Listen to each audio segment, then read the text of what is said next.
मैं अपनी एक नगरी का बादशाह थाम तख्त जींदिया छड़ाया तेरी दोस्ती। हुक्म बंदिया ते करदा मैं हाकिम रहा, हुक्म हरदा मनाया तेरी दोस्ती। मैं बख्तां दी पींघां झुटेंदा रहा, सुख सारा वंजाया तेरी दोस्ती। अपने सोहने महल्ला नू कंड कर बैठा, ऐते पखियां च बहाया तेरी दोस्ती। मैं फुल्लां दी सेजा ते समदा रहा, मैनू बहुत समाया तेरी दोस्ती। कंडा राह ते पिया मैनू पुछदा भी ना, कंडे आके टुराया तेरी दोस्ती। मैं अपने बूहे ताई महदूद हा, बुआ बुआ फिराया तेरी दोस्ती। तेरे शामिल बराबर में मंगदा रहा, खैर मैथू मंगाया तेरी दोस्ती।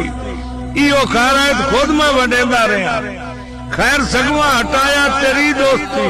कुत्ते मेरे भी नौकर बलेंदे रहे, कुत्तियां तू वढाया तेरी दोस्ती।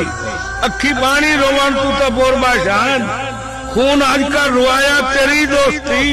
और मैनू जफर जमाने पे एतराज नहीं, मेरा सब कुछ लुटाया तेरी दोस्ती।